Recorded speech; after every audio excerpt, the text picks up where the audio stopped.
Estava previsto para eu ler o currículo do ministro, mas a Passaredo não deixa mais. Então eu vou encurtar como ex-ministro da Justiça, ex-advogado-geral da União e atualmente professor da PUC, José Eduardo Cardoso.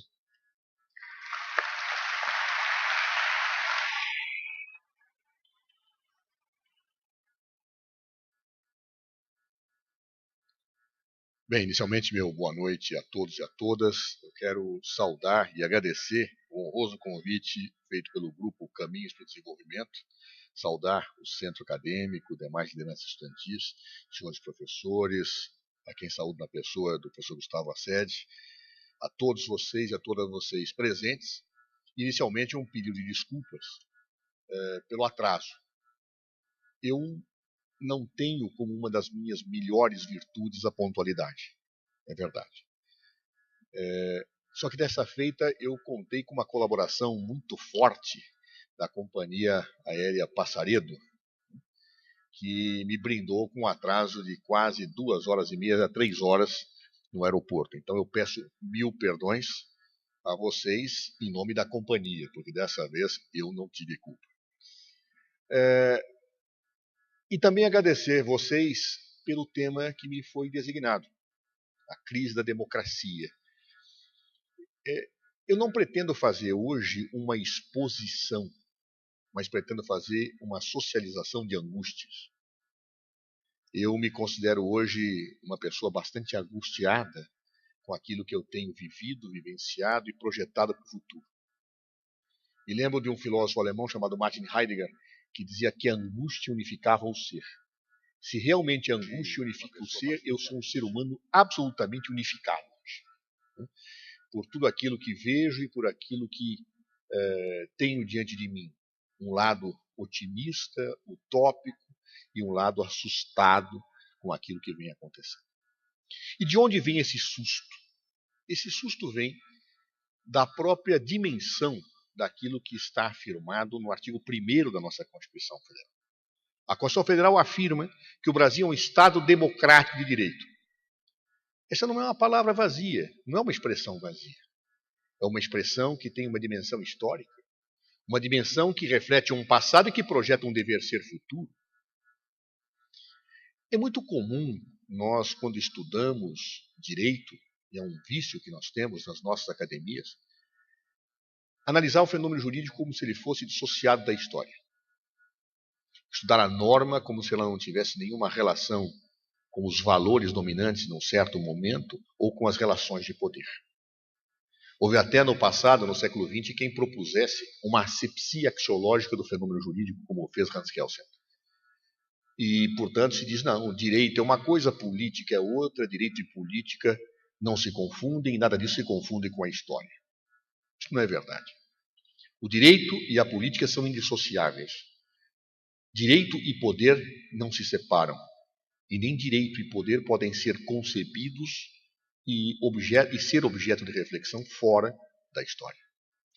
Por isso, para que nós possamos entender a crise da democracia e o papel que a democracia tem no Estado democrático de direito, afirmado no artigo 1º da nossa Constituição, é necessário fazer uma rápida digressão histórica.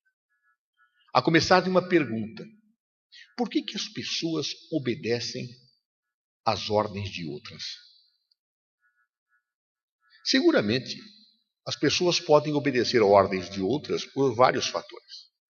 Um deles é a preponderância física, ou seja, é alguém mais forte que dá a ordem e a pessoa, então, receosa, cumpre. Ou, às vezes, a questão não é de força física, mas é de uma força instrumental. Se a pessoa possui armas, e a pessoa, então, diante daquele comando, diz: sigo o que ele manda, senão morro. Porém, na história da humanidade, nem sempre a força física, corporal ou instrumental, foi um fator que orientou as ações na perspectiva de fazer com que uns se curvem à obediência a outros. Muitas vezes as pessoas cumprem ordens porque julgam que aquele que emite a ordem tem o direito de fazer. E a ele cabe o dever, única e exclusivamente, de obedecer. É nesta perspectiva do direito de comandar e o dever de ser comandado que se afirma no âmbito da crença histórica das sociedades através dos tempos, que se costuma debater em filosofia do direito, na própria ciência política, o fenômeno da legitimidade. Ou seja, é legítimo aquele que é visto como tendo o direito de dar ordens a quem se julga no dever de obedecer. Ao longo da história, a dimensão de legitimidade, ela flutuou por uma série de fatores que evidentemente têm a ver com a forma de organização social, que evidentemente tem a ver com a forma de convivência social, que tem a ver com a cultura dominante, com a ideologia dominante. Mas eu diria a vocês que dentro de uma análise bastante reducionista, eu posso afirmar que a legitimidade ela pode encontrar dois grandes campos de delineamentos. Ou a legitimidade ela é sustentada na ideia de que o poder vem de uma força transcendente, isto é, de Deus ou de deuses, ou a legitimidade vem efetivamente de alguma situação decorrente da carne e do osso humano, ou seja, da situação humana que está posta. Ou o poder vem de Deus ou deuses, ou vem dos seres humanos. Esta é uma verdade inexorável ao longo da história e é justamente o que legitima o fato de um poder ser visto como devendo ser obedecido, que legitima o exercício do poder. Muito bem.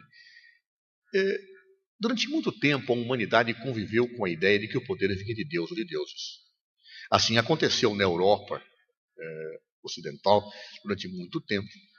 E se nós pegarmos o período que se segue à fragmentação do poder feudal, nós veremos que os primeiros estados que se surgem numa unificação, centralização e concentração do poder na Europa tinham por ideia exatamente o exercício por soberanos de um poder divino.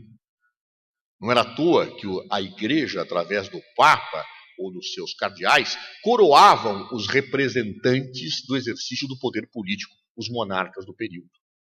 E a cerimônia era simbólica, ou seja, o soberano que comparecia para efetivamente governar, recebia do representante de Deus a coroa, ele se ajoelhava e o soberano depunha ou punha a coroa sobre a sua cabeça, num gesto simbólico de que aquele poder vinha de Deus. E é claro que quem tem o poder de Deus ou recebe de deuses pode ter limites no direito natural que vem desses deuses, ou pode ter limites nos costumes que são postos na sociedade, mas ele não tem outros limites impostos por decisões sociais. Não é à toa que quem exerce o poder em nome de Deus não tem limites. Ou seja, ele tem um poder ilimitado. Não é à toa que Luís XIV, o rei Sol francês, dizia «L'État, c'est moi», o Estado sou eu. Portanto, não há limites para o meu exercício de poder. Ou, como diziam os ingleses, o rei não erra ao sustentar o princípio da irresponsabilidade do monarca, ou seja, o monarca não respondia pelos atos que praticava porque não errava. Essa dimensão do Estado absoluto que caracteriza o fim da Idade Média e a marcha para o desenvolvimento do modo de produção capitalista começa a trazer problemas no desenvolvimento das relações econômicas do período. Nenhuma sociedade baseada no comércio ou na troca de riquezas pode conviver efetivamente com a insegurança, pode conviver com o cambiar de posições no exercício do poder político. Ou seja, a nascente sociedade capitalista, fundada na troca de riquezas, no comércio, na produção, precisava de uma estabilidade ou de uma segurança capaz de efetivamente permitir que este modo de produção, que superava a cada dia, desde o século XI, o modo de produção feudal, que era fundamentalmente subsistência, que efetivamente se impunha na Europa daquele período. Ou seja, era necessária uma ordem jurídica racionalizada, uma ordem jurídica que, para tanto, limitasse o exercício do poder. Embora a ideia da limitação, a discussão sobre a limitação do poder seja antiga, A verdade é que nós vamos encontrar neste período do estado absoluto, da passagem para a sociedade capitalista do século XVIII, muitos pensadores que refletiam a respeito desse assunto. Pensadores que refletiam, alguns que começavam cada vez mais a afastar Deus do exercício do poder, outros que começavam a estar preocupados com o limite ao poder. E um dos pensadores que eu quero destacar, que teve um papel importantíssimo na ideia da construção institucional da limitação ao poder, era um francês, cujo nome às vezes as pessoas não sabem, ele chamava Charles-Louis de Secondat, mas que é mais conhecido pelo seu título nobiliárquico. Ele era o Barão de Brede ou de Montesquieu. Ficou conhecido para a história como Montesquieu, num clássico livro, O Espírito das Leis. Ele teve uma profunda preocupação com a ideia da limitação do poder real, profunda, embora fosse um nobre. E ele, quando discutia essa necessidade de limitação ao poder real, alguns dizendo que ele queria, na verdade, era retomar o poder da nobreza, que estava perdendo espaço para os reis absolutos, outro que ele estava preparando o terreno para um futuro Estado adequado à sociedade capitalista, isso não importa, não vem ao caso aqui. A verdade é que Montesquieu dizia o seguinte: todo homem que tem o poder tende a dele abusar. Todo homem que tem o poder tende a dele abusar. Talvez essa seja uma das coisas que mais eu tenho observado ao longo da minha vida. É como a falta de equilíbrio psicológico ou a vaidade move as pessoas para o abuso de poder. Quer conhecer alguém? Dê a ele o poder. Não precisa ser um grande poder, pode ser um pequeno poder. Quantas vezes você mora num prédio e o vizinho seu, aquele homem afável, simpático, que brinca com o seu cachorrinho, transforma-se em síndico. E ao se transformar em síndico do seu prédio, esse homem simplesmente enlouquece. O cachorrinho que ele brincava parece que vira um inimigo. Ele proíbe o coitado do animal de andar pelas áreas comuns. A festa que ele frequentava tem horário para acabar, porque senão ele te multa. E é ele o primeiro a lhe atormentar com um ar de arrogância, como se ele fosse seu superior, quando antes era amigo. Todo homem que tem o poder tende a dele abusar. E por isso dizia Montesquieu, é necessário, portanto, que o poder limite o poder. Só o poder pode limitar o poder. E, portanto, é necessário que se estruture o Estado de uma forma a que o poder seja limitado. E aí Montesquieu completava com uma frase que durante muito tempo eu não dei muita importância. Eu achava até que era uma forma de bajulação que Montesquieu fazia ao rei, para que o rei não ficasse chateado com o fato dele dizer que os monarcas tinham que ser limitados. Porque ele dizia, todo homem que tem o poder tende a dele abusar. É necessário que o poder limite o poder. E aí acrescentava, até a virtude precisa de limites. Eu imaginava, não, isto é uma bajulação. Ele queria dizer, olha rei, o senhor é tão virtuoso, tão fantástico, mas mesmo o senhor que é tão virtuoso precisa de limites. Mas a cada dia que passa, especialmente nos tempos atuais, eu vejo que não. Os muito virtuosos, os que se supõem muito virtuosos, normalmente são os maiores arbitrários. São os que cometem os maiores abusos. São aqueles que, em nome da sua virtude, matam outras virtudes. E, portanto, há que se tomar com cuidado imenso com os muito virtuosos, ou com os messiânicos que se traduzem na história como sendo os salvadores da humanidade. Eles são os verdadeiros titulares do abuso de poder, na maior parte das vezes. E, portanto, era necessário que a virtude precisasse ser limitada, para que o virtuoso, ou quem quer que fosse, não abusasse do poder. Essa ideia de limitação ao poder, com a mudança da ideia de que o poder vinha de Deus, porque Deus até então legitimava a nobreza, legitimava o sangue azul governando, impunha-se para uma nova forma de exercício do poder político. Um poder político que não viria mais de Deus, mas viria dos homens, um poder político que efetivamente precisava de limites. É nessa perspectiva que o século XVIII conhece o nascimento de um modelo de Estado. Um modelo de Estado que foi fruto do pensamento de experiências normativas que se cristalizaram no período que o antecede. Um modelo de Estado que começa a surgir de experiências normativas, como as cartas de direitos que surgiram na Inglaterra, do nascimento do parlamento limitador do poder real na Inglaterra, dos pensamentos de um Montesquieu, dos pensamentos de um Abad Seyé, dos pensamentos anteriores de John Locke, ao escrever o segundo tratado sobre os governos, e de um pensamento também de Jean-Jacques Rousseau, que ao escrever o Contrato Social, de certa forma, é o pai da democracia moderna sob vários aspectos.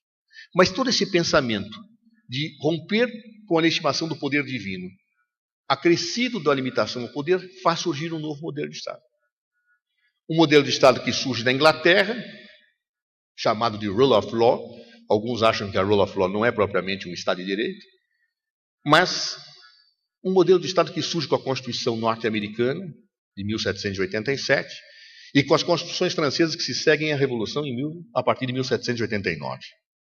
Este modelo de Estado, um modelo de Estado que legitima o poder do ser humano, um modelo de Estado que limita o poder através da separação de poderes na consagração que o fez Montesquieu, um modelo de Estado que passou a ser chamado pelos alemães no século XIX de Rechtsstaat, ou seja, de Estado de Direito, que surgiu com uma negação, na linguagem alemã, do Polizeistaat, ou seja, o Estado de polícia, que no fundo é o Estado absoluto que existia no período anterior e que não tinha limites.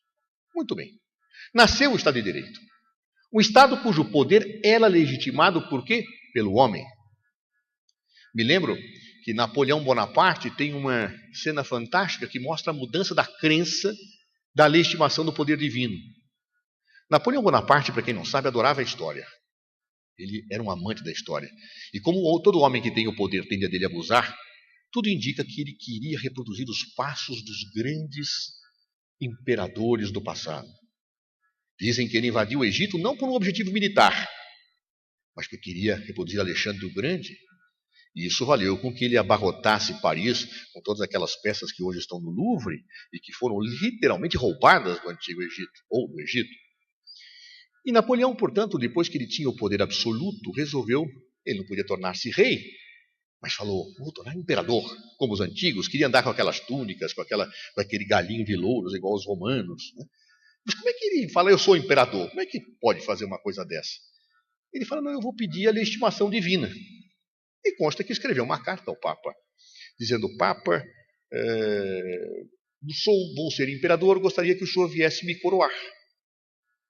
E ele tem a resposta do Papa que, indignado, diz, quem o senhor pensa que é? O senhor é usurpador. Esta coroa que o senhor quer colocar sobre a sua cabeça pertence a Luís XVI e à família real. O senhor não tem o direito de governar, porque, em nome de Deus, quem tem que governar são os filhos, os descendentes de Luís XVI. Dizem as más línguas que, quando Napoleão recebeu esta carta, ele teria mandado uma outra ao rei, ao Papa, dizendo, tá bem, senhor Papa, eu entendo suas razões. Não quer vir, não vem, mas vou lhe informar que se o senhor mantiver essa posição, eu irei com os meus exércitos a Roma, irei depô-lo, irei nomear um novo Papa, que este com certeza virá me coroar. E ao receber esta mensagem simpática, teria dito o Papa, sabe que eu começo a ver um certo direito divino em Napoleão? Começo a perceber que Deus realmente deu o poder a esse homem para governar, me sensibiliza. E o Papa, sensibilizado pelo argumento divino, né, resolve comparecer para coroar Napoleão. E diz a história que a cerimônia de coroação de Napoleão foi inusitada. Napoleão, ao contrário dos outros reis, não ajoelhou para que o Papa colocasse a coroa sobre sua cabeça. Combinado ou não, era baixinho, mas nesse caso nem assim fez. O que fez Napoleão? Pegou a coroa das mãos do Papa e ele próprio colocou sobre sua cabeça. O que ele estava dizendo para a história? Meu poder não vem de Deus. Meu poder vem dos homens, de mim. E, portanto, a ideia da crença divina, da legitimação do poder através do transcendente, estava já superada depois do período que segue a Revolução Francesa. Mas se o poder vinha do homem, vem de quem? Vinha do povo. A ideia da democracia, que já existia na antiga Grécia, é retomada nesse período como um fator de legitimação do novo Estado de Direito, que servia como uma luva para o desenvolvimento da sociedade capitalista. Através desta dimensão que o poder vem do povo, se legitimava uma nova classe dirigente, a burguesia, e a partir daí aqueles que eram nobres perdiam o espaço para uma nova realidade política que se instaurava e para um novo modelo de exercício do poder que se afirmava. O Estado de Direito nasce, portanto, sob os pilares da legitimação do poder através da democracia, do poder do povo e através da limitação do poder estatal perante a sociedade. Eu poderia aqui falar horas sobre este modelo, mas não é o caso. O que eu quero dizer é que, a meu ver, o conceito de democracia é indissociável do conceito de Estado de Direito. Absolutamente indissociável, porque é através da dimensão democrática que esse modelo de Estado se legitima. Só que isso, ao longo da história, nem sempre ficou claro. Porque a palavra ou a expressão Estado de Direito passou a ser como se fosse uma pedra filosofal de legitimação do poder através dos tempos depois do século XVIII. Ou seja, estou em Estado de Direito. Isso servia para que as pessoas tivessem seu poder legitimado. Não é à toa, por exemplo, que durante o fascismo italiano, a maior parte dos juristas italianos diziam que o Estado de Mussolini, o Estado fascista de Mussolini era o Estado de Direito. Ou que parte dos alemães, da doutrina jurídica alemã, dizia que o Terceiro Reich, o Estado nazista de Adolf Hitler, era Estado de Direito. Por quê?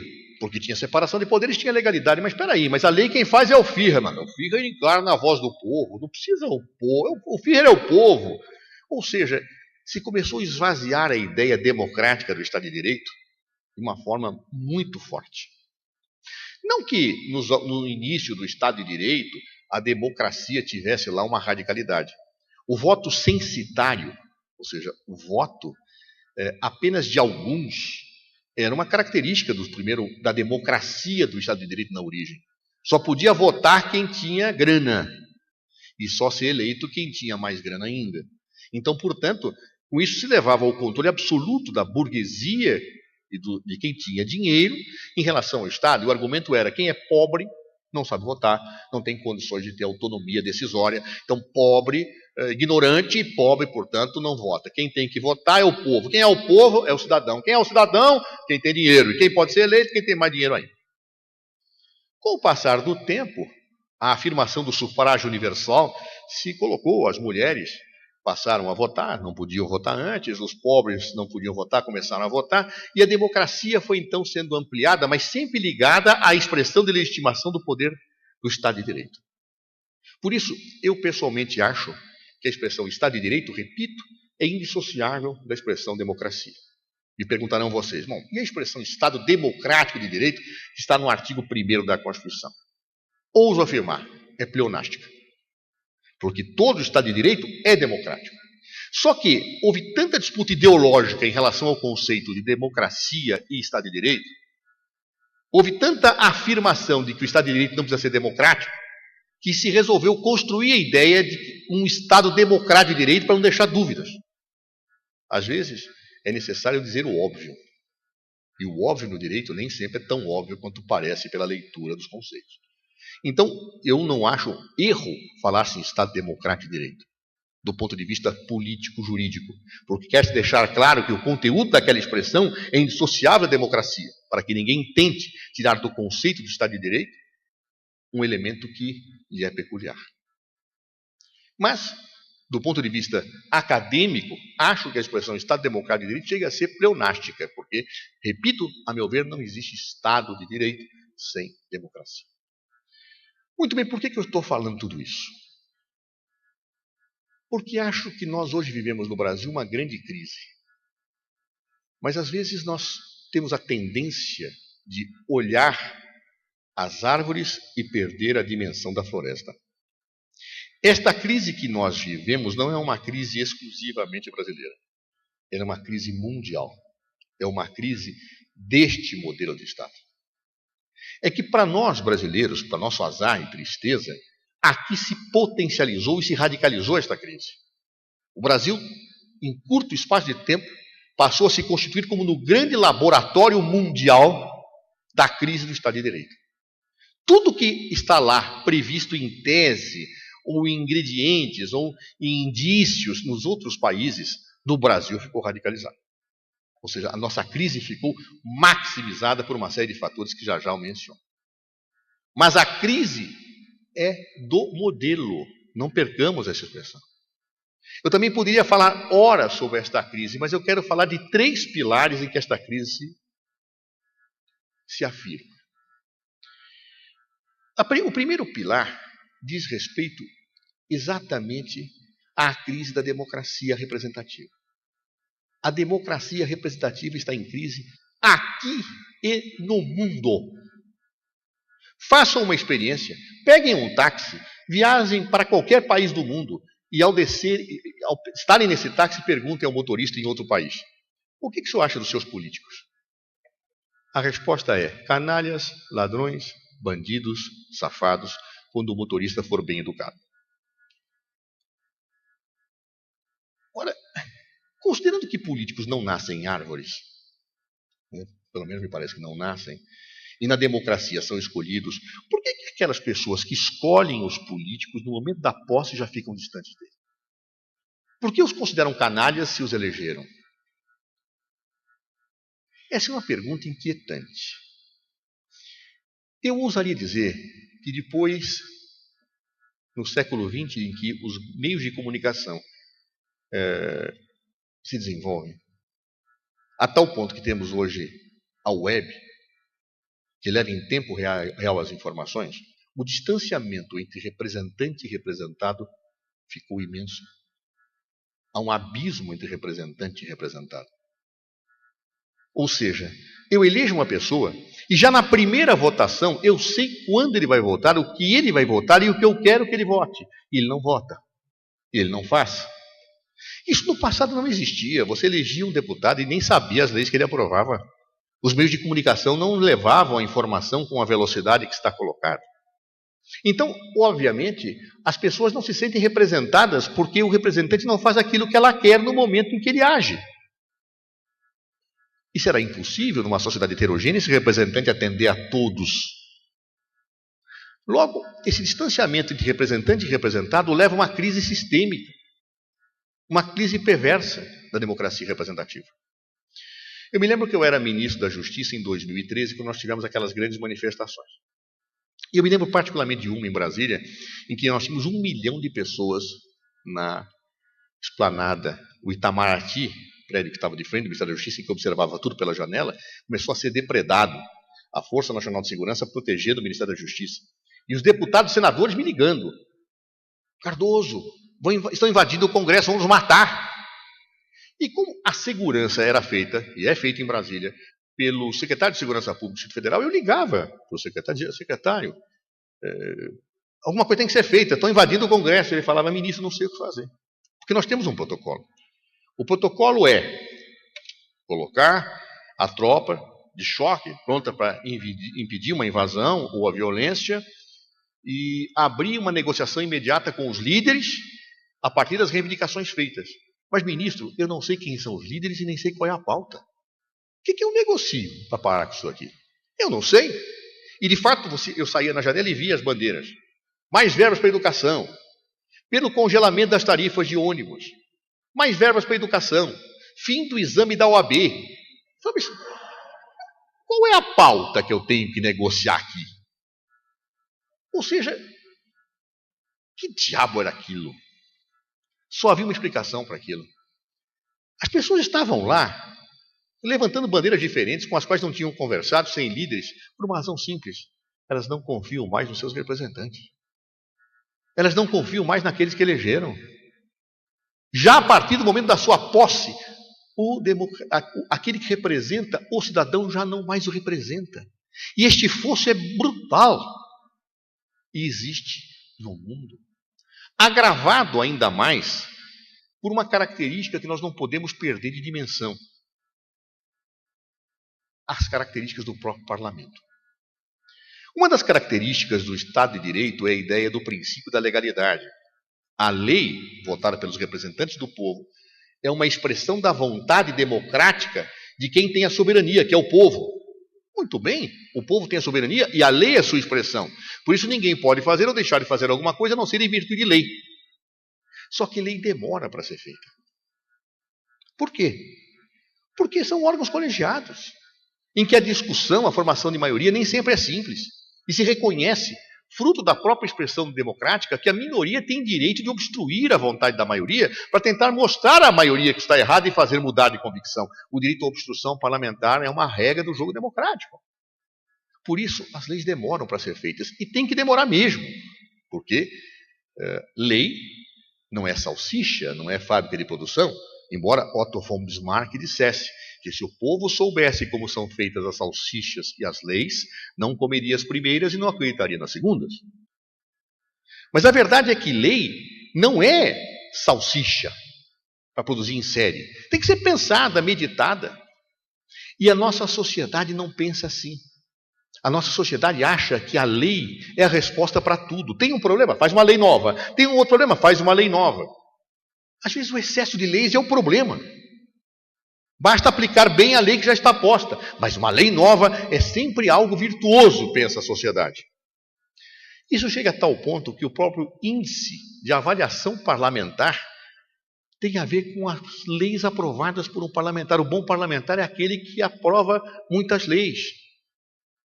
Eu me lembro quando eu era vereador de São Paulo, nós tínhamos um campeão de avaliação. Era um vereador que tinha aprovado num ano 400 leis. E outros tinham aprovado numa legislatura inteira. Mas o que eram as 400 leis que o parlamentar tinha aprovado? Era mudança de nome de rua. Ele pegou bairros da periferia e mudava o nome de Rua 1, Rua 2, Rua 3, para nomes de artistas do cinema norte-americano. Então a Rua 1 passava a se chamar Rua Rita Hayworth. A Rua 2, Rua Arnold Schwarzenegger. Você imagina um coitado na periferia, dizendo, onde é que o senhor mora? A Rua Arnold Schwarzenegger. Ora, isto é a prova de que nós queremos produção legislativa sem atentar que problemas não se resolvem necessariamente com leis. E nessa medida, quando um parlamento demora para fazer leis, eu tenho um problema social gravíssimo. Se o pessoal não trabalha, a cambada de vagabundo não aprova a lei. Aí o coitado que faz lá um projeto de código tributário, né, Celso? Que pensou lá a vida inteira no código tributário. Quantos projetos você aprovou? Um só, vagabundo. Ora, situações dessa natureza que se colocam levam ao próprio parlamento que ele dá resposta para tudo. Quando você tem uma crise, o parlamento quer fazer leis. Né? Eu me lembro que quando eu cheguei na Câmara dos Deputados, eu vi que tinha um regime que chamava regime para aprovar lei de urgência urgentíssima. E eu pensava, o que diabo é a urgência urgentíssima? Porque uma urgência que não é urgentíssima é o quê? Né? Qual o limiar entre a urgência e urgentíssimo? No fundo, isso é uma expressão da angústia. É urgência urgentíssima, tem que aprovar, pessoal. E nem assim aprova. E é uma lei da história que não existe vácuo no exercício do poder político. Quando um poder não dá as respostas que a sociedade quer, alguém o fará.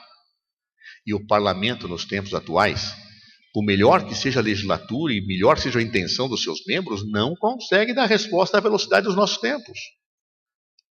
Então a sociedade vê um parlamento que não atende à produção que ele quer e não responde aos problemas. Um parlamento paralisado e outros poderes tomando o lugar do parlamento. Isto é uma verdade inexorável. Então o parlamento paquidérmico, que não responde à sociedade, ainda tem um fosso de representante e representado. E o mundo atual mostra, poxa, por que eu tenho que escolher alguém para dizer o que eu quero se eu posso dizer pessoalmente? Se eu posso escolher quem sai do Big Brother, por que eu não posso dizer o que a sociedade deve ter como regra? Ou seja, cada vez mais o cidadão exige que a sua voz seja colocada. Ele se quer protagonista de um processo. E a democracia representativa nega o protagonismo direto do Estado. Disto, temos, portanto, um problema gravíssimo. A crise da democracia representativa. Que muitas vezes as constituições tentam temperar com mecanismos de democracia direta, como a nossa. Referendo, plebiscito, iniciativa popular. Não ameniza porque são tão raras essas situações, e o parlamento também não gosta muito do povo se expressando diretamente, porque o parlamentar se sente diminuído. Então, é uma crise brutal que nós temos. Brutal. Em segundo lugar, nós temos uma situação onde, como o parlamento faz a lei e ele não faz a lei, o poder político passa a ser ocupado por outros. Às vezes é o executivo que, através de medidas provisórias, invade, no caso do Brasil, a esfera do legislativo. Mas o que tem acontecido no mundo é uma outra coisa. É o poder político disfarçadamente ser exercido pelo poder judiciário. Isto é um fenômeno mundial. A expressão juristocracia, ela não é brasileira. A expressão ditadura do judiciário não é brasileira. Me lembro de um autor americano que dizia: quem governa os Estados Unidos não é o presidente da República eleito, é a Suprema Corte. Por quê? Desde que se criou no sistema norte-americano o Judicial Review, que é a possibilidade de revisão dos atos legislativos, que nasceu nos Estados Unidos, o judiciário passou a dar a última palavra sistêmica. E vocês vão dizer: bom, mas o Judicial Review nasceu na Constituição americana com uma garantia democrática? Não. Basta olhar a origem do Judicial Review. Nasceu como algo dos conservadores. Os pais fundadores da nação americana eram grandes proprietários. Morriam de medo do parlamento. Inclusive tinham más experiências do parlamento inglês taxando impostos, etc. E eles diziam o seguinte: não, esse negócio de dar poder para o povo, do parlamento, pode ser perigoso. Daqui a pouco vão começar a entrar na nossa propriedade, taxar impostos altos. Então criaram um sistema em que o presidente, o chefe do executivo, era eleito, podendo vetar leis do legislativo, para controlar o legislativo, e um poder que fosse: olha, isso aqui está contra a Constituição, para segurar e refrear eventuais situações democráticas demais ao ver deles. Diferente, por exemplo, do que dizia Jean-Jacques Rousseau, que achava que a democracia implicava em que aquilo que o povo, através de seus representantes, dissesse tinha que valer, ninguém podia controlar. Então o Judicial Review nasce no sistema norte-americano e passa a ser o poder que dá a última palavra sobre tudo. No século XX, o Judicial Review é levado para as cortes, é levado para os Estados europeus e criando as chamadas cortes constitucionais. Só que, a pretexto de interpretar a Constituição, muitas vezes se diz o que a Constituição não diz. O ativismo judicial, que é uma situação dos nossos tempos, dá ao poder judiciário um poder de representação da sociedade e de produção normativa, nos vazios constitucionais. E às vezes nem vazios são. É a negação do que está escrito na Constituição. Ou seja, é o judiciário dando a última palavra quando o parlamento inerte assiste à usurpação do seu poder político. E de onde vem a legitimidade de um juiz para dizer o que a Constituição não diz? O sistema não responde. Ora, esta ausência de legitimidade jurisdicional traz o problema da formação de uma casta possível burocrática dentro do Estado que substitui a ideia de soberania popular. E o faz retoricamente dizendo que interpreta uma Constituição quando na verdade estão impondo a sua vontade. Eu me lembro de um professor português que, ao ser questionado pela plateia quando ele criticava o ativismo judicial, e deu uma resposta interessante. Aquele que o contestava disse: professor, o ativismo judicial tem sido responsável por grandes transformações, por grandes conquistas humanitárias. É ele quem tem pego os direitos fundamentais e tem criado situações que muitas vezes o parlamento não faz. Ou seja, ele traz avanços bons na humanização da sociedade. E o professor disse: é verdade, eu sou obrigado a reconhecer que o ativismo judicial tem tirado muitas vezes direitos fundamentais do papel, indo além daquilo que o parlamento fez. Só, meu filho, que há um problema. Quando eu abro a porta da gaiola, eu não escolho os pássaros que dali saem. Podem sair os pássaros da justiça, os pássaros progressistas, mas podem sair os pássaros fascistas, os pássaros autoritários e os pássaros da vaidade. Estes são terríveis. Os pássaros da vaidade daquele que se julga messiânico tem uma virtude e não há mais limite à sua virtude. Este é um problema gravíssimo dos novos tempos. Ou seja, em que o judiciário não tem o contraponto institucional. Quem controla o controlador? O sistema do Estado Democrático de Direito não responde isso em relação ao judiciário. Recordo que recentemente dava um curso na Faculdade de Direito de Lisboa sobre isso e havia um juiz brasileiro que ficou muito bravo comigo.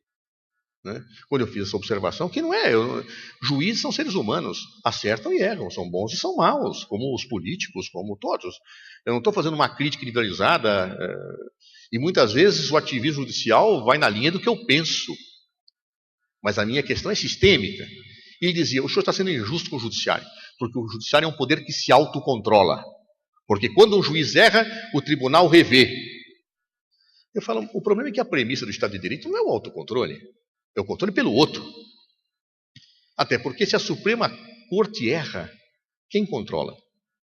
Deus? Não. Ou seja, eu tenho um problema sistêmico efetivo nesse modelo de Estado de Direito que tem gerado estas crises. E o terceiro ponto de crise, que não posso passar sem observar, é que esses Estados de Direito foram construídos como Estados nacionais. Ou seja, onde a soberania se afirma na perspectiva da soberania popular, mas nenhum poder acima da soberania naquele espaço territorial do Estado. E hoje o fenômeno da globalização está matando a soberania nacional. Eu tenho órgãos que efetivamente estão acima dos Estados e que trazem problemas de coesão entre a ordem jurídica internacional e a ordem nacional. E um problema que se coloca é o déficit democrático efetivo na formação dessa ordem jurídica internacional. E a ausência de limites nessa ordem jurídica internacional. Porque muitas vezes elas são vinculadas pelos grandes impérios, pelas grandes potências. Por exemplo, eu vejo com muito bons olhos quando algumas cortes internacionais punem violação de alguns países sobre direitos humanos. Com muito bons olhos. Mas me espanta que muitas vezes as torturas que aconteceram em Guantánamo são simplesmente esquecidas por esses órgãos internacionais. Por quê? Porque há um poder imperial mundial e uma busca de hegemonização mundial sem limites. Para alguns, a lei. Para outros, curvem-se. E muito me assusta quando recentemente eu vi um artigo de um professor amigo da Universidade de Barcelona, quando falava da minha área, o direito administrativo, e dizia: o direito administrativo global tem que ser o direito dos Estados Unidos da América. Ou seja, é a ideia da imposição cultural normativa da grande potência em relação aos outros países, com um aniquilamento total das ordens nacionais. Essa situação, ela deve causar alguma preocupação. E isso tem colocado em xeque os Estados nacionais. Bem, me perguntarão vocês, mas por que no Brasil se potencializou essa crise desta forma? Se ela é uma crise mundial, por que no Brasil se agudizou isto? Eu não faço uma análise neutra, aliás, eu não acho que exista neutralidade. O ser humano não consegue ser neutro. Todo ser humano pensa a realidade com os seus valores, com os seus problemas psicológicos, com as suas limitações. Ninguém é neutro. Eu posso não ser parcial. Há uma diferença entre não ser neutro e ser parte. Um advogado, por exemplo, é parte. Porque ele defende uma bandeira e tem que derrotar o seu adversário. O juiz não pode ser parte, ele tem que ser neutro. Neutro? Não, não neutro. Tem que ser imparcial. Neutro ele jamais será, mas ele tem que ser imparcial, ele não pode ser parte. Portanto, um juiz jamais será neutro, mas ele não pode ser parte, ele tem que ser imparcial. Não se pode confundir as coisas. Neutralidade é o pensar da realidade de forma asséptica, valorativa. Isso não existe para o juiz, para quem quer que seja. Ser parte significa ter um oponente, querer destruir o oposto. Isto é outra coisa. Ou seja, eu não quero ser parte, mas eu não sou neutro. E acho que, em larga medida, aquilo que foi dito aqui na mesa, o Brasil teve desencadeado uma radicalização e uma agudização do processo de crise do Estado Democrático de Direito por força do processo do impeachment, sim. Eu quero dizer isto. Não que não vivêssemos uma crise econômica antes, vivíamos, sem sombra de dúvida, mas crise política e institucional da forma que nós vivemos hoje, ela não existia. Me lembro de um comentador da Constituição norte-americana que dizia: o impeachment presidencial é um terremoto político. Por isso, dizia ele, o processo de impeachment é o mais solene dos processos.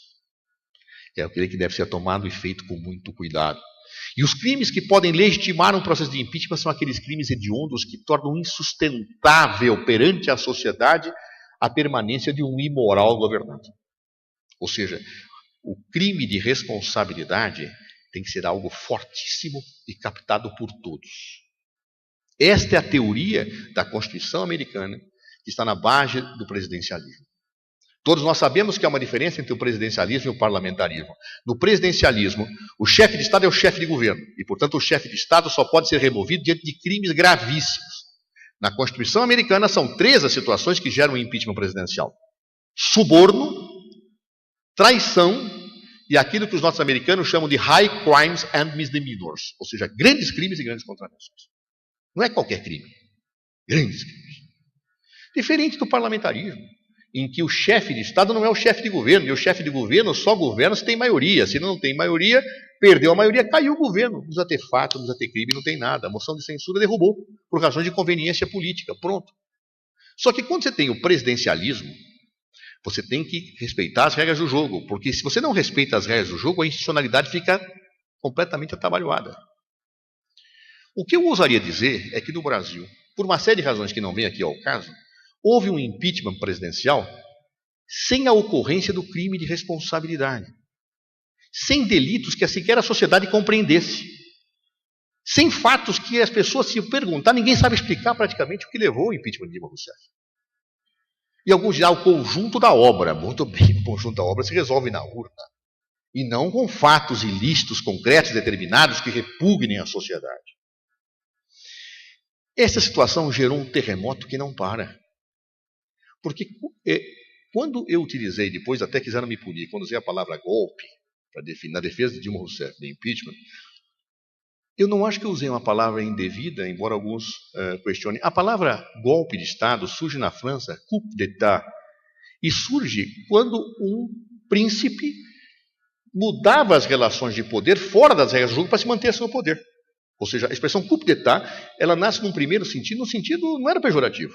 Ela se transforma pejorativo no Estado de Direito, porque o golpe de Estado é um golpe no povo. E quando acontece o golpe do povo? Quando eu destituo um presidente fora das normas constitucionais vigentes. Se eu não respeito a Constituição para instituir alguém, isso é um golpe de Estado. Pode ser com armas, ou pode ser com uma invocação falsa e uma retórica jurídica de crimes de responsabilidade que não ocorreram. Por isso, a expressão golpe de Estado se aplica a qualquer destituição ilegítima de um governante.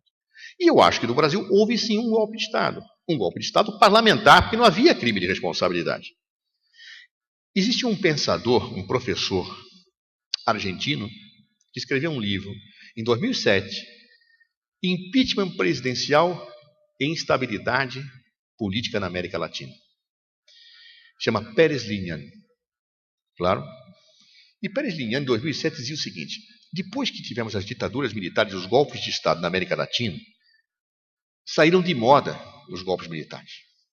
Não dá mais para sustentar golpes militares no mundo depois do desastre que foram esses golpes. O impeachment presidencial, disse ele em 2007, passou a ser a forma de afastar governantes que não estão bem com o establishment. E ele descreve uma série de situações em que governantes foram afastados porque estavam em desconformidade com o establishment. E estabelece até um receituário. Meios de comunicação, acusações de corrupção e manifestações de massa provocadas. Ele não faz análise naqueles casos se efetivamente havia hipótese constitucional ou não do crime de responsabilidade ou do que equivale no país. Mas a verdade é que, seguindo esta lógica, nós tivemos como um receituário de instituição de governantes que incomodam impeachments presidenciais. Tivemos no Paraguai com o Lugo, que teve 24 horas para fazer sua defesa. E, a meu ver, tivemos no Brasil. Desde então, a institucionalidade brasileira não parou em pé. Um governo que não tinha legitimidade reconhecida pela sociedade assumiu de forma frágil. E, curiosamente, esse governo começa a seguir o programa daquele que foi derrotado nas urnas. Vejam, eu tenho um programa que foi vitorioso. Aquele que não tinha legitimação para governar ainda adota o programa neoliberal do que foi derrotado. O resultado foi que o parlamento e o próprio judiciário já não tinham mais limites para suas ações. Ou seja, quando a institucionalidade não se faz respeitar e não é respeitada, as instituições perdem os parâmetros. E desde então nós viramos, diante de um modelo em crise, a representação da crise. Ou seja, um judiciário que legisla escancaradamente, onde juízes falam como se fossem parlamentares, onde juízes são aplaudidos e vaiados na rua. Quando o juiz é aplaudido ou vaiado na rua, tem algum problema sistêmico. Alguma coisa está errada. É porque as pessoas começam a ver no juiz um discurso político. E não um discurso de aplicação daquilo que os políticos estabeleceram. E, claro, isto acaba desnudando as relações do Poder Judiciário como guardião de algo que ele já não mais guarda. E eu tenho um parlamento desmoralizado pelas relações postas e impostas, tenho um executivo fragilizado e ninguém encontra mais saída no fundo do túnel. Ou seja, o problema do parlamento, da democracia representativa, do ativismo judicial, tudo isso passou a estar maximizado no Brasil, por isso nós nos transformamos efetivamente no grande laboratório mundial hoje da crise do Estado Democrático de Direito. E aí, caminho para o final, o que fazer? Eu lembro que Sócrates dizia, só sei que nada sei. E eu estou mais para Sócrates do que para alguém que tem uma solução nesse momento. Porque eu acho que este modelo de Estado tem que apontar para a superação da democracia representativa, não que ela seja ignorada, mas nós temos que aprofundar a participação social no Estado. Não há jeito, mesmo para aqueles que não gostem. Nós temos que radicalizar a dimensão democrática, porque a democracia representativa já não atende mais os pressupostos dos novos tempos. Então nós temos que pensar num novo modelo de Estado de Direito que agasalhe a democracia na sua dimensão mais radicalizada de participação social. De outro lado, eu não posso permitir que pessoas assumam o aparelho do Estado sem legitimidade para dizer o que os outros não disseram, e para que governem sem terem sido investidos na arte de governar. Ou seja, eu não posso imaginar controladores que não são controlados. E nós temos, portanto, que repensar este modelo. Todavia, será que é este o caminho que vamos seguir? Não sei. A intolerância que vejo nas ruas, inclusive agravada por situações do próprio mundo da web. O WhatsApp é uma coisa fantástica, mas as pessoas só conversam com quem pensa igual a elas.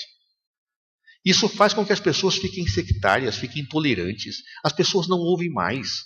As pessoas não respeitam mais quem não pensam como pensam.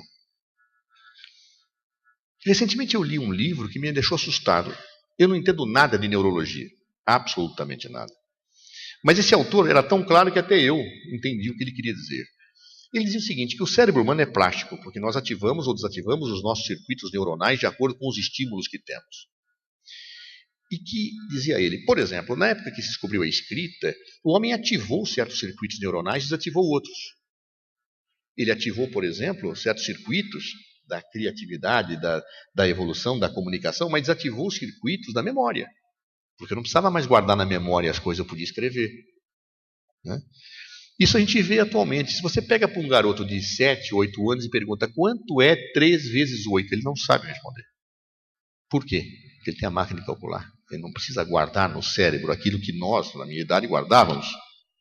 Claro, a tecnologia se desenvolve muito rapidamente. Eu, por exemplo, quando mudo de celular, eu fico em pânico. Eu não sei como ajustar com aquele aparelho. Aquilo leva minha filha a dizer, pai, você é burro, hein? Em 3 segundos ela faz aquilo que eu passei a manhã inteira tentando entender como é que fazia, porque ela tem uma realidade cerebral já ajustada a isto. Né? Este autor diz, portanto, que o mundo da internet nos faz desenvolver circuitos neuronais e desativar outros. Ele diz, olha, nós estamos ganhando dimensão cerebral em velocidade, em adaptar a inovação, em ter muitos estímulos ao mesmo tempo e saber responder a eles. Então, eu estou lá no computador fazendo meu trabalho para entregar para o professor amanhã. Ao mesmo tempo, estou fazendo a petição que o meu escritório me pediu. Né? Enquanto eu faço o trabalho, no outro ponto eu estou fazendo a petição, estou vendo a novela do lado direito, né? Falando com o meu namorado ou namorada no canto esquerdo e falando com outro namorado ou outra namorada no outro canto. Às vezes dá uma confusão. Né? Quem já não trocou mensagens? Ora, isto leva a que certos talentos neuronais sejam incentivados. Mas, por outro lado, diz esse autor, sabe o que nós estamos perdendo? A análise de profundidade. Nós não fazemos mais reflexões. Nós somos rasos. Olha, professor, eu me lembro quando eu entrei na faculdade de Direito, eu me lembrava que eu comprava aqueles compêndios. Né? Eu procurava os compêndios das áreas que eu gostava, etc. Outro dia, um aluno falou, professor, você me indica um livro de direito administrativo? Eu indiquei. Um ou dois que achava muito bons. Ele falou, professor, mas que coisa esse negócio? O senhor viu o tamanho? 800 páginas? Meu curso só vai abranger isso. Professor, pega um mais simples, não tem um direito administrativo descomplicado. E eu fico imaginando como é que pode descomplicar o que complicado é pela essência. Eu quero mastigado, eu quero resposta rápida, superficial. Infelizmente, é assim que nós estamos adaptando nossos cérebros. E essa dimensão, na construção de um novo modelo de Estado democrático, traz seres intolerantes que não pensam, que não refletem, que não respeitam ouvir o outro e que sabem tudo. Descomplicam a realidade. Descomplicam os fatos. E não há maior estupidez do que não perceber a dúvida ou não admitir a dúvida. Isso me assusta. Será que estamos caminhando para um Estado autoritário? Por um Big Brother na perspectiva orwelliana da expressão? Será que estamos caminhando por um estado de intolerância, que tudo é observado, tudo é dito, tudo é imposto, e as pessoas como carneiros aceitam desde que sejam formados e iniciados naquela forma de pensar? Será que a ideia de pluralidade, de respeito à divergência, de diálogo, de construção democrática não está sendo atingida? Será que o Estado democrático de direito não vai ser substituído por um Estado de legalidade em que não existe democracia? Será que estaremos seguindo o caminho de um Estado hitleriano ou mussoliniano, do fascismo ou do nazismo? Eu não sei. Agora eu temo e acho que todas as pessoas que percebem o momento que nós vivemos, especialmente no Brasil, onde o discurso de intolerância parece que cada vez mais ganha as ruas, é necessário reagir, é necessário impedir. O Estado democrático de direito tem que evoluir e não involuir. O processo civilizatório tem que abarcar as conquistas da humanidade e avançar, e não retroceder. Nós não podemos voltar à barbárie. E é o temor que eu tenho, que a democracia em crise gere a crise do Estado de Direito e gere a barbárie, onde o ser humano se desumanize, onde a humanidade se torne bárbara. Portanto, como disse, eu quero fazer uma socialização de angústias. Se nós não limitarmos a virtude, se nós não ouvirmos quem não pensa como nós, se nós não afirmarmos a dimensão democrática, que é uma das grandes conquistas da humanidade, na perspectiva de aprofundá-la e não de eliminá-la, seguramente eu não sei o que nos espera. Eu posso dizer, só sei que nada sei. Eu só espero. Espero que a humanidade sobreviva à barbárie. Muito obrigado.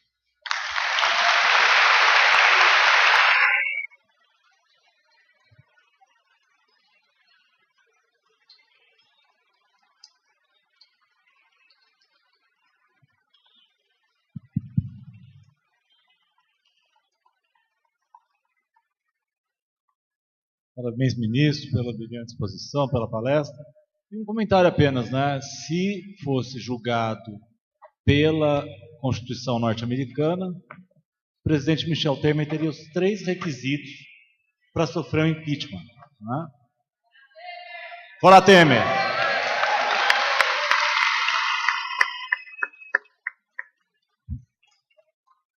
Aproveitando, eu quero agradecer, antes de passar a palavra ao Vinha para que siga com as perguntas, com os debates, eu queria agradecer pela organização do evento, ao Matheus Pinho, ao Kevin Peroli, aqui presente na mesa, ao Antônio Luiz, ao Luca Vinha, ao João Batista Bocaleto, a toda a equipe do Caminhos de Desenvolvimento, pela parceria, pela amizade, por mais esse belo trabalho, e aproveitar para convidar todos vocês para o evento do sábado, 12/5, no Lison, na Filô, com a presença do Eduardo Suplicy.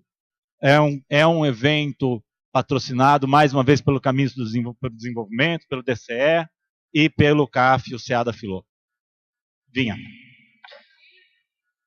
12/5, agora 12/5. Que horas, Vinha? Esse sábado, a partir das 2h30. Muito obrigado, professor. Muito obrigado, ministro. Agora nós estaremos abrindo a rodada de perguntas. Serão 3 perguntas que poderão ser feitas em bloco. o Tiago e o Janequini estarão passando para pegar as perguntas. Então, quem quiser, por favor, levante a mão, que eles irão levar o microfone. Muito obrigado.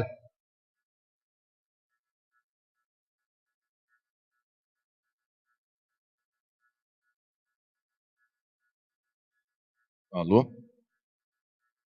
Queria parabenizar a organização, né, e ao ministro José Eduardo Cardoso, brilhante explanação.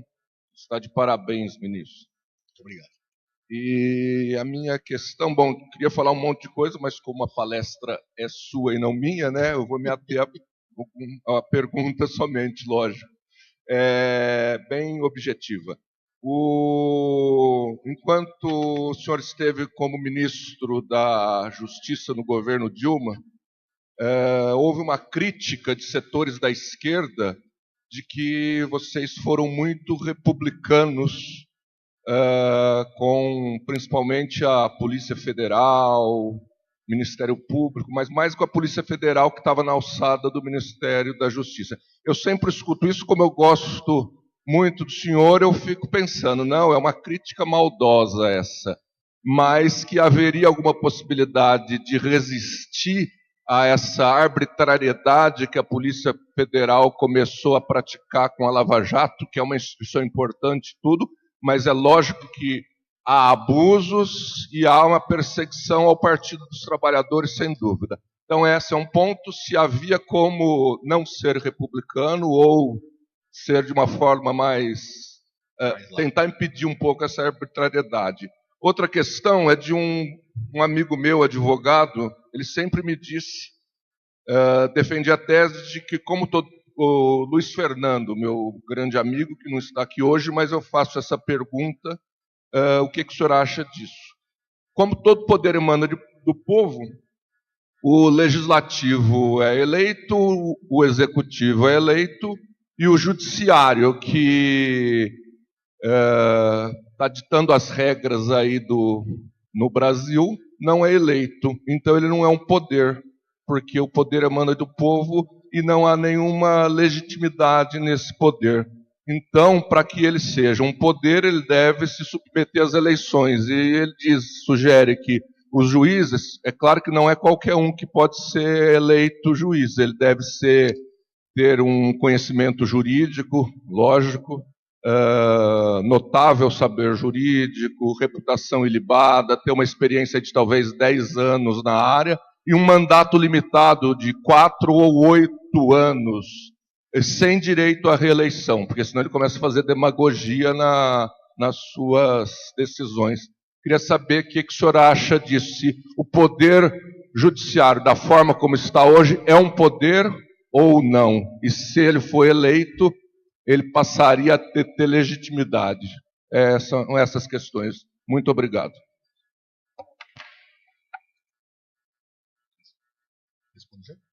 A próxima pergunta, vamos fazer no sistema em bloco. Não? Boa noite, ministro, professores. O senhor, como o professor mesmo disse, as constituições modernas prestigiaram o judiciário com o controle de constitucionalidade, que dá a palavra final para o judiciário. O senhor tem conhecimento de alguma constituição moderna que não prestigie dessa maneira o judiciário com o controle de constitucionalidade?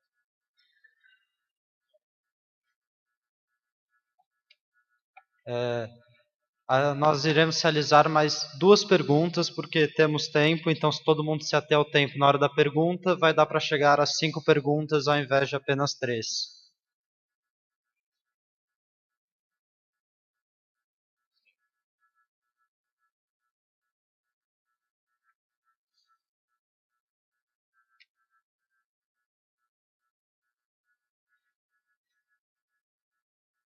Boa noite a todos, a todas. Boa noite, ministro. Parabéns pela exposição. Boa noite. Parabenizar o CAAJ, o DCE, pela realização do brilhante evento, ao Caminho dos Desenvolvimentos também. Eu sou o Diego, também do DCE. Eu queria perguntar o seguinte ao ministro. Muito foi falado de uma crise também da forma do Estado Democrático de Direito.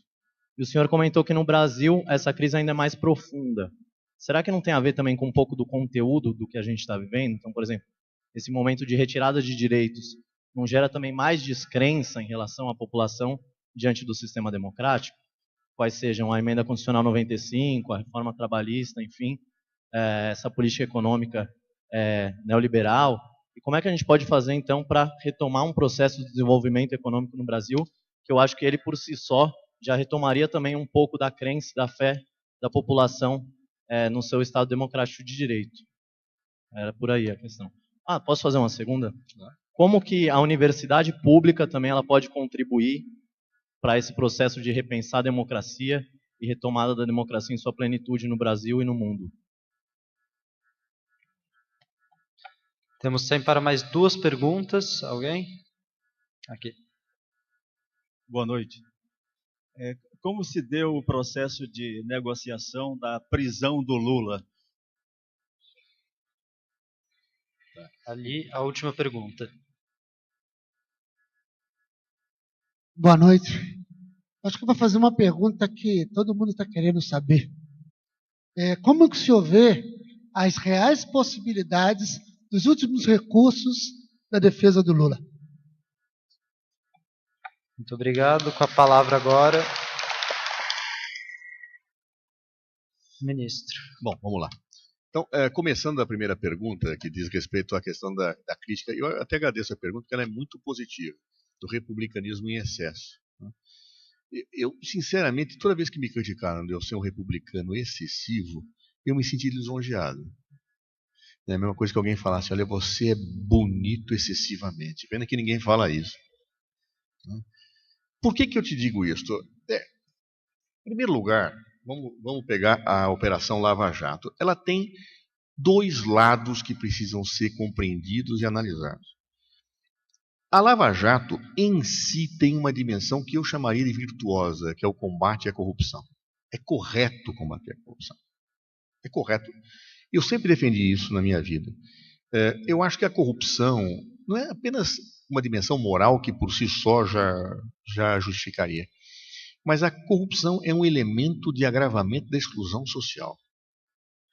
Num Estado democrático de direito, de perfil social, menos dinheiro nos cofres públicos significa serviços públicos piores em qualidade ou prestados em quantidade inferior que poderiam ser prestados. Ou seja, quando eu desvio dinheiro dos cofres públicos, eu agravo a exclusão social porque o rico tem alternativa diante da ausência ou dos maus serviços públicos. O pobre não tem. Claro? O rico, ele pode contratar vigilância privada, contratar carro blindado. O pobre tem que submeter à polícia que tem. O rico, diante da educação deficiente do Estado, ele coloca o filho numa escola cara. Se eventualmente a escola pública é boa, ele quer colocar o filho dele lá também. Vai disputar com o pobre. Né? O pobre só tem alternativa à escola pública. O mesmo a educação. Ou seja, quando eu tiro dinheiro dos cofres públicos, eu agravo a exclusão social. Eu sei que muitas vezes tem gente que pensa, os fins justificam os meios, então para a transformação da sociedade vale tudo, para o meu projeto político vale tudo. Eu nunca pensei assim, nunca. Não por uma questão de moralismo, porque eu acho que ninguém é dono da verdade. E ninguém pode pegar para si um dinheiro que não foi dado para ele, para um projeto político, agravando a situação do excluído, porque ele não é dono da verdade para utilizar esse dinheiro que não lhe pertence. Então, eu tenho essa visão. Porém, eu sempre achei que o combate à corrupção deve estar dentro do Estado de Direito. Até a virtude precisa de limites. Ou seja, eu não posso abusar e dizer, não, para combater a corrupção vale tudo. Não posso fazer isso. Porque eu teria uma virtude aniquilando a outra. Eu teria a virtude do combate à corrupção aniquilando a virtude da afirmação de direitos. Isso eu não posso admitir. Então, corrupção se combate dentro da lei, dentro do Estado de Direito. Inclusive, o abuso de poder se combate dentro da lei. O abuso de poder não justifica o abuso de poder, senão eu acabo criando uma dimensão do Estado totalitário. Muito bem. O que aconteceu na Lava Jato? É inegável que houve abusos. O ministro da Justiça, ele tem que fazer o que diante do abuso? Ele tem que tomar as medidas legalmente admissíveis. Quando o abuso vier dos seus subordinados. O ministro da Justiça, ele é o chefe da Polícia Federal. Ele não é o chefe do Judiciário, nem o chefe do Ministério Público.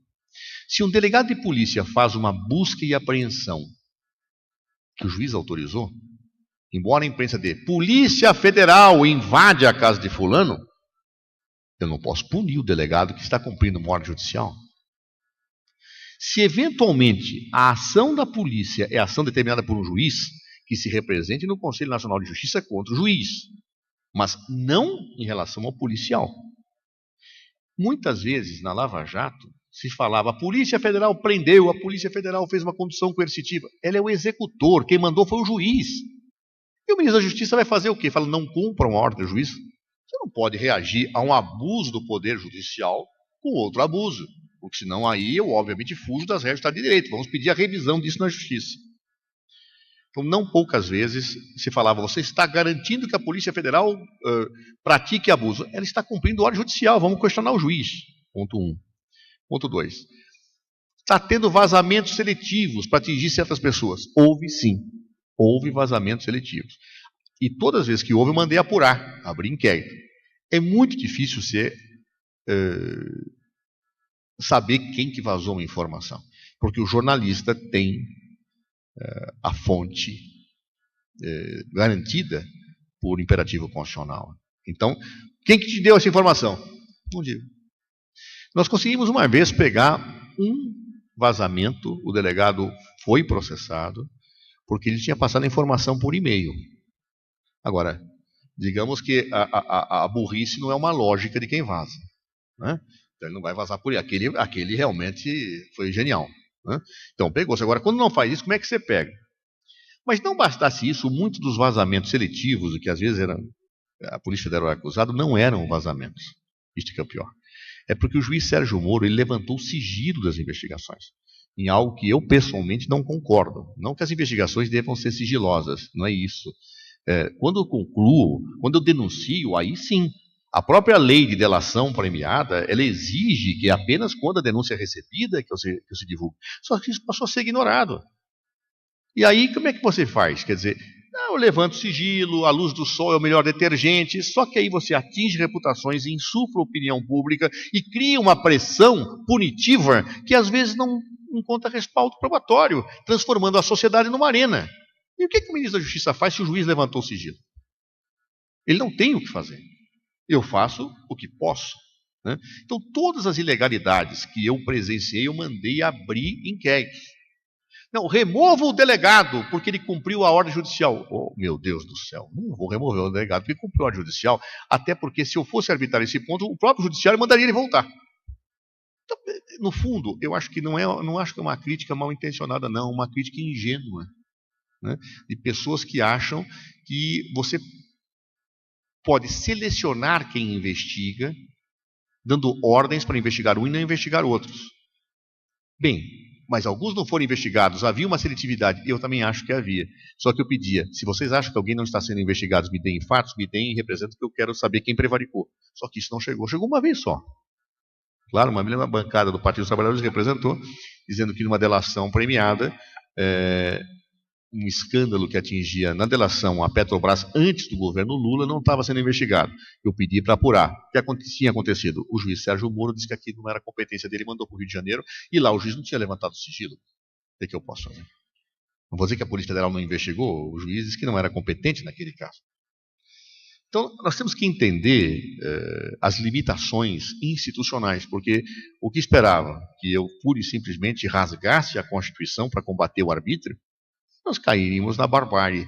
E eu acho que a única resposta que um governante pode dar no Estado de Direito é exigir que o Estado de Direito seja cumprido nos limites da sua possibilidade, e não descumprir com o Estado de Direito. É assim que eu agi, e portanto a crítica, você foi um republicano excessivo, eu sempre adorei, esperasse que alguém me chame ainda, você é um bonito excessivo. Infelizmente isso nunca aconteceu. Relativamente à questão do Poder Judiciário e das eleições, como entender a concepção desse Estado? Tá? O Poder Judiciário, se você vai à obra de Montesquieu, por exemplo, o Poder Judiciário era um poder amesquinhado. O executivo era o rei, né, para ele e tal. O legislativo era importante, mas o poder era um poder neutro, um poder que só aplicava a lei. Porque se o povo diz pela lei o que ele quer e o juiz cumpre o que a lei diz, ele não tem relevância política. Claro, ele não tem. Agora, é sabido que o juiz não é neutro, como eu disse, né? O próprio Hans Kelsen, no capítulo 8º da Teoria Pura, quando ele fala da interpretação, ele fala que a interpretação neutra é a interpretação científica. O juiz, ou o aplicador de direito, quando interpreta, ele valora. Kelsen reconhece isso. Ele diz, olha, quem tem que ser a teoria pura do direito é ser uma teoria da ciência do direito. Agora, o aplicador do direito, na moldura normativa, valora. Então, ele tem opções axiológicas, ele tem opções valorativas. O que ele não pode ser é desrespeitar a moldura, diria Kelsen. Claro? A grande questão é que, por força de uma série de injunções, pelo vácuo do desatendimento ao papel do parlamento, o princípio da legalidade não atendendo mais o seu papel pela lentidão do parlamento, na verdade que o judiciário foi entrando, e ao entrar ele começou a tomar decisões fora da moldura. E aí ele passou a fazer opções políticas. Como é que eu resolvo isso? Então acho que seja com a eleição do juiz, seria um repensar do sistema. Eu tenho que repensar o sistema. Eu tenho que ter alguma forma de controlar o controlador. Será que não seria através da democracia? Quando uma corte constitucional diz que é algo inconstitucional, será que eu não tenho que submeter ao povo? Da mesma forma que será que eu não posso criar revogação de mandatos? Né? Um recall, inclusive de sentenças judiciais erga omnes? Claro, será que eu não posso fazer? Isso tem que ser pensado, quer dizer, é a evolução do Estado de Direito. E vamos ser sinceros, a tecnologia hoje nos permite fazer isso. O que criou a democracia representativa foi a impossibilidade material de reunir as pessoas numa praça, como acontecia na Grécia. Na Grécia, os cidadãos se reuniam e decidiam, né, o que fazer. Vamos fazer a guerra, não vamos fazer a guerra, tal, decidiam, tal. Hoje é impossível fazer aqui em Ribeirão Preto, todo mundo decidindo alguma coisa, muito bem, na praça, mas com os instrumentos tecnológicos, nós vamos estar cada vez mais capacitados a fazer isso. Em breve, as pessoas poderão decidir dos seus aparelhos celulares políticas de governo. Então, por que nós não aproveitamos a tecnologia para radicalizar a democracia, ao invés de utilizar a tecnologia para suprimir a democracia? Esse é o desafio que está posto. Então, eu não acho que a eleição nos moldes atuais do judiciário resolvesse alguma coisa. Seria só legitimar mais um agente político decidido politicamente. Portanto, nós temos que controlar o controlador, até a virtude precisa de limites, nós temos que repensar o Estado de Direito dentro das premissas originais para radicalizar a democracia que legitima o poder desse Estado, e não o inverso. Pelo menos é como eu penso. Agora, se você falar, você está convencido que isso é uma resposta definitiva? Eu digo não. Eu acho que quem tem certezas diante disso é uma pessoa que não merece credibilidade. Não é possível ter certezas diante de tantas situações. É necessário refletir e pensar. E aí eu associo com uma pergunta que foi feita, que é a pergunta da universidade, né? Qual é o papel que a universidade tem? Eu não sei se terá aqui nesta plateia algum dos futuros Montesquieu, o novo modelo de Estado. Eu não sei se terá algum Rousseau aqui, mas esse é o papel da universidade. É pensar a crise, refletir a crise e agir diante da crise. Eu acredito na universidade não como um ser de produção de pensamento teórico especulativo. Eu penso na universidade como alguém que pensa a realidade e faz com que a realidade se transforme. Eu penso na teoria como praxis, ou seja, teoria e prática. A universidade tem um papel fundamental na praxis transformadora da crise que nós vivemos. Claro? Ou seja, é mais do que a hora da universidade desnudar a crise que nós temos e refletir sobre isso de forma aguda. Estudar, refletir e agir. Criar pautas de reflexão e de ação num momento de crise como esse que nós vivemos desse modelo. A outra questão que se coloca é, mas será que tudo isto, essa deslegitimação do Estado de Direito no Brasil não vem da retirada de direitos? Não vem? Vem sim. Quando eu falei do impeachment, eu falo do impeachment como um processo que ainda não acabou. É um terremoto que ainda não acabou. Quando Michel Temer assume aquele programa neoliberal, que não era o programa que foi eleito, ele dá um golpe de Estado de duplo grau. Um golpe de Estado subjetivo, porque tirou quem tinha sido eleito, ele não tinha legitimidade para assumir, e um golpe de Estado objetivo, porque ele passou a executar um programa de Estado liberal que não havia sido consagrado nas urnas. Ou seja, há um antagonismo ideológico político no Estado de Direito histórico, que é a disputa entre o Estado liberal e o Estado social. O Estado liberal Aliás, o Estado de Direito nasce sob o manto do Estado liberal. É o Estado mínimo. É o Estado que tem apenas algumas funções e o resto o mercado resolve. Né? A tal da mão invisível do mercado de Adam Smith. Que durante o século, já no final do século XIX, no século XX, mostrou que a mão invisível do mercado alargava a exclusão social. Então, é por isso que você já vai pegar em 1917 a Constituição Mexicana, em 1919 a Constituição de Weimar, intermeadas pela Revolução Russa de 17, já com uma preocupação de mudança. O Estado Social nasce com a Constituição Mexicana, dentro da sociedade capitalista, a Constituição Mexicana de 17 e a Constituição de Weimar em 19. E a utopia socialista se materializa com a Revolução Bolchevique em 17 na Rússia. No início do século XX, portanto, o Estado liberal estava em xeque pela utopia socialista marxista e em xeque dentro da própria configuração do capital. Quando vem a Primeira e a Segunda Guerra Mundial, terminam, aí então a afirmação do Estado Social se impunha como necessária. Os marxistas diziam, vão entregar os dedos para não perder os anéis, ou seja, a sociedade capitalista terá que ser humanizada para que ela não seja abolida. Eu não vou entrar nessa discussão, mas a verdade é que nos marcos da sociedade capitalista sempre houve uma discussão entre Estado liberal e Estado social. Quando cai a República Soviética, se diz que houve um rearranjo de forças internacional e voltou o liberalismo, que podia se dar ao luxo de suprimir direitos daqueles que estavam na sociedade capitalista ganhando direitos para evitar-se a utopia socialista. Muito bem. Essa discussão se colocou na eleição de 2014. Eu tinha um candidato que propunha o neoliberalismo, a privatização, o Estado mínimo, e uma candidata que propunha a sequência da aprofundamento do Estado social, com programas sociais, etc. e tal.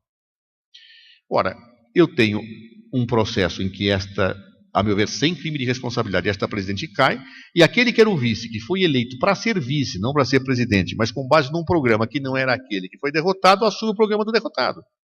Vai se tirar direitos. A sociedade não votou nisto, não consentiu isto.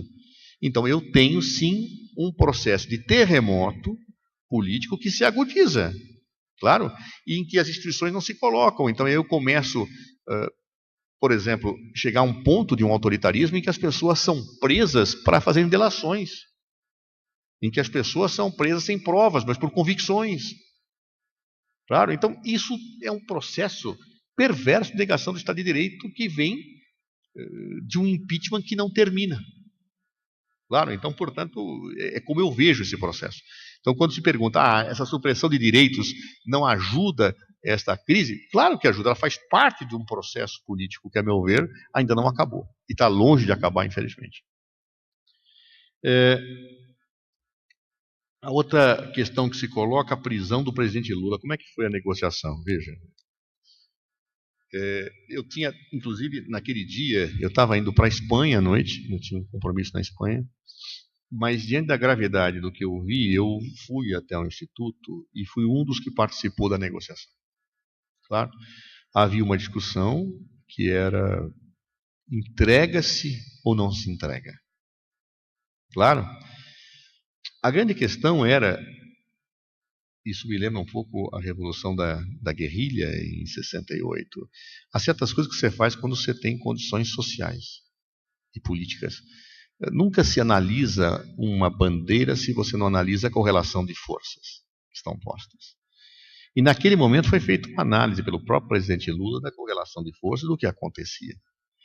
E estava claro que ele tinha que tomar uma postura que não seria de submissão, mas ao mesmo tempo não podia ser algo que fosse além daquilo que podia ser feito naquele momento pelo contexto das forças que estavam postas. Então, como combinar isto? Foi nessa perspectiva que foi feita a negociação. Claro, autorizada por ele.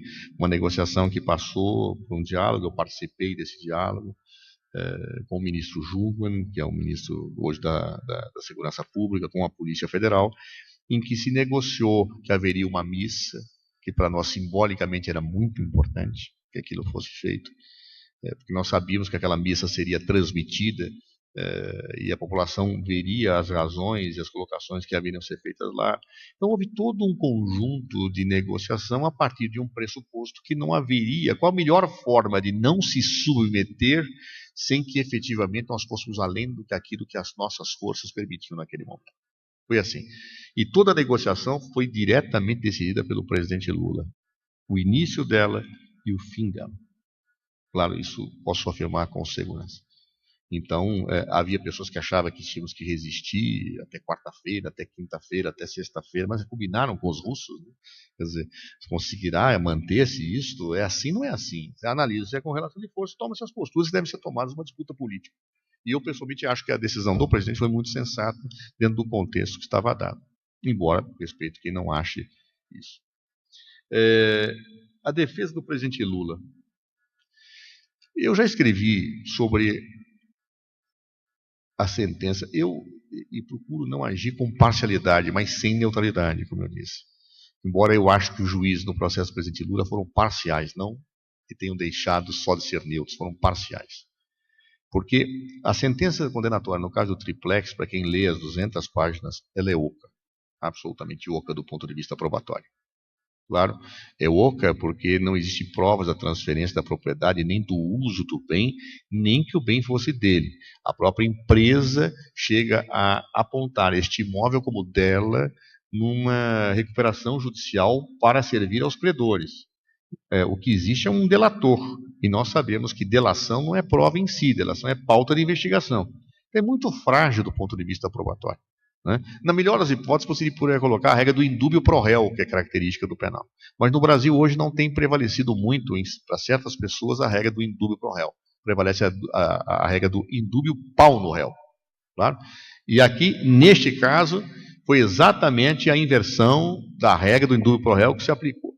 Fora isso, eu não consigo entender como é que, à luz do Código Penal, eu posso ter uma corrupção sem o ato de ofício materializado. Qual foi o ato de ofício que foi feito?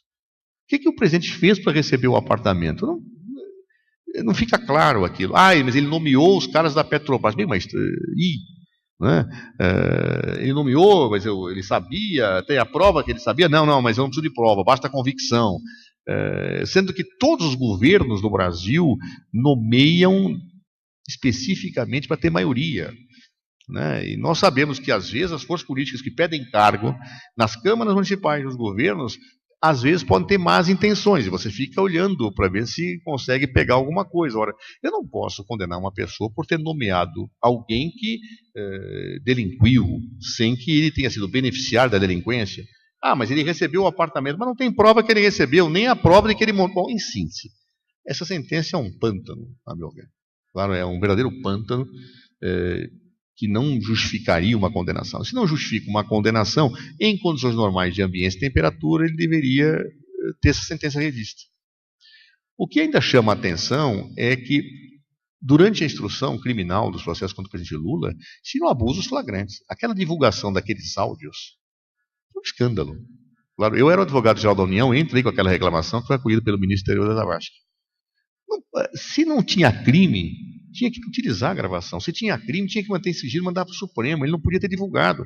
Aquilo foi feito justamente para atingir a imagem e criar um clima que, naquele momento, serviu para o impeachment, ao ser reproduzido fora do contexto daqueles áudios. Como a própria condução coercitiva do presidente não tinha nenhum cabimento. Como a agilização do processo passando na frente de outros não tem nenhum cabimento. Então, há um conjunto de situações que me parecia evidente que houve um arbítrio. Um arbítrio pela falta de provas, um arbítrio pelos meios probatórios absurdos que foram adotados, um arbítrio pelo apressamento do processo e, a meu ver, um arbítrio final quando eu mando executar uma sentença antes do julgamento dos embargos de declaração. A meu ver, inaceitável. E eu também acho que a postura do Supremo, com todas as vezes, inaceitável quando fala da presunção de inocência, que não tem que esperar o trânsito em julgado. Eu me lembro que eu estava na Espanha e o autor, do professor catedrático que elaborou o projeto do Código Penal espanhol, me perguntava, ele disse: Cardoso, eu estou vendo a Constituição brasileira, aqui diz que a pessoa só pode ser considerada julgada depois do trânsito em julgado. Para vocês no Brasil, trânsito em julgado não é trânsito em julgado?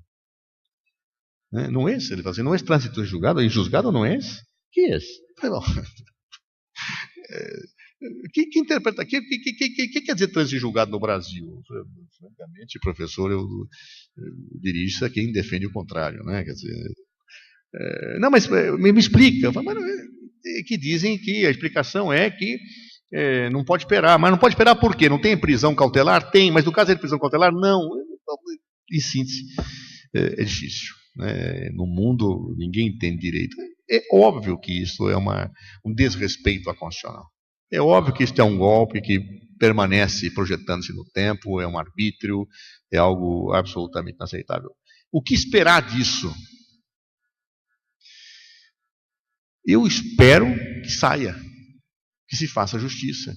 Eu espero que seja candidato. Aliás, eu tenho dito algo seguinte: se eu fosse adversário do presidente Lula, adversário ideológico, porque eu queria derrotá-lo nas urnas.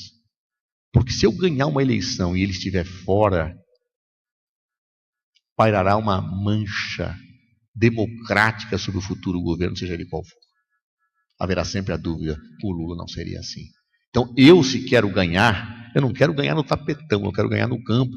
Porque ganhar no tapetão nessas condições significa que a minha taça está enlameada e que eu vou ser, desde o início do meu governo, atingido por uma peste de legitimidade. Eu não consigo entender aqueles que, querendo o poder, não percebem que o poder que terão será um poder igual ao do Michel Temer, com Lula afastado das eleições. Ou seja, um poder que não se justifica. Claro? Um poder com crise de legitimidade.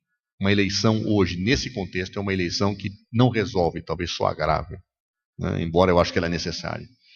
Por isso eu espero que o juízo venha a prevalecer.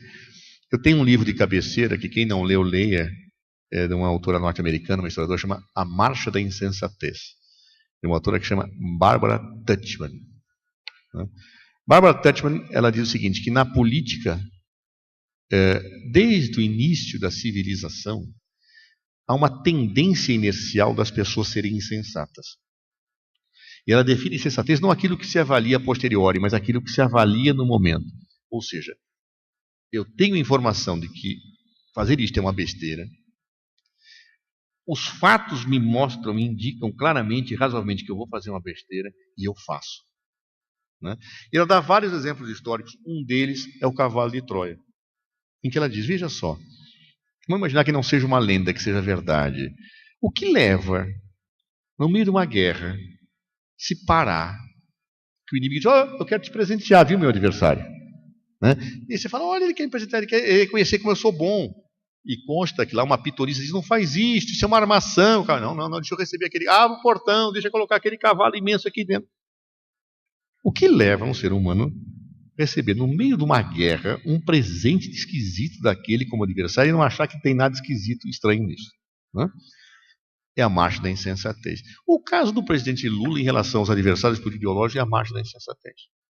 A sua prisão, a sua não disputa às eleições, de certa forma soará para o vencedor como o receber de um cavalo de Troia. Inexoravelmente, como um ato de absoluta insanidade e insensatez que evidentemente trará consequências gravíssimas para o Brasil ao longo do tempo. Né? E eu me lembro, para finalizar essas respostas, de uma situação que eu acho que e o nosso papel, qual é nisso tudo? Né? Eu me lembro quando eu estava no meio do processo do impeachment, eu estava dando uma palestra numa faculdade e um aluno me perguntou, eu tenho assistido sua defesa, eu tenho concordado com o senhor, embora não seja do PT, né? Mas eu concordo com o senhor, porque eu fui estudar, eu acho que está certo, não teve defesa nisso, não tem naquilo, não tem que. Eu concordo com o senhor. Agora, diante disto tudo, né, o senhor não acha que esse processo já está julgado? Eu já. O senhor está convencido que ele está julgado desde que começou? Eu sim, estou convencido disso. Não tenho dúvida nenhuma disso. Então, por que o senhor insiste em bancar um papel de palhaço nesse processo? Aliás, pergunto ao senhor, será que nós, advogados, não somos palhaços que apenas legitimamos situações já decididas e que nós só servimos para reforçar aquilo que já está dado, dando uma aparência de legitimidade ao que é indevido? O senhor não se sente como um palhaço nesse processo? Não era melhor o senhor ter saído daquilo e denunciar fora do que tentar ficar lá defendendo o que sabe que já está dado? Pergunta extremamente inteligente.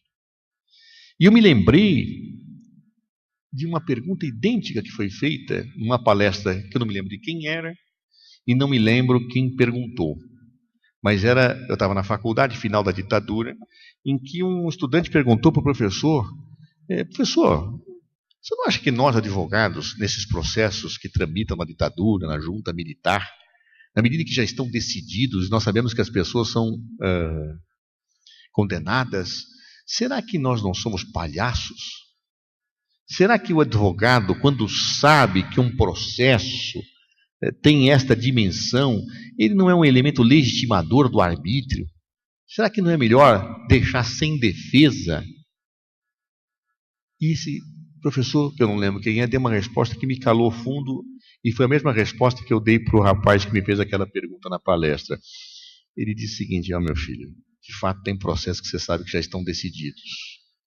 Nesses processos, o advogado deve defender a inocência do seu cliente de uma forma tão alta, tão forte, que a sua voz seja escutada fora da sala de audiência. Para que o juiz que não se convencerá não barre o som da tua voz para chegar nos que estão fora da sala de audiência. Porque é com esses que você vai ter que dialogar e mostrar a suprema injustiça que está acontecendo dentro das quatro paredes. É para isso que serve um advogado. Um advogado, ele tem que, mesmo diante de um processo já decidido, falar mais alto para que os que estão fora escutem e para que a história registre. De certa forma, todos nós temos que fazer um pouco isso hoje. Todos nós temos que ter a coragem de nos colocar contra o arbítrio, a intolerância, o messianismo. Todos nós temos que falar mais alto, advogados ou não, contra situações de injustiça. Vamos perder a causa? Não sei. É possível que a gente perca. Mas garanto que, mesmo que nós venhamos a perder a causa, nós vamos estar construindo um espaço para que situações como essa não se repitam jamais. Esse é o nosso papel. E que cada um cumpra o seu papel na defesa das nossas crenças, da democracia, do Estado de Direito e do que é humano, no valor mais sublime que nós temos e que hoje nós temos que defender com muita garra e com muita energia.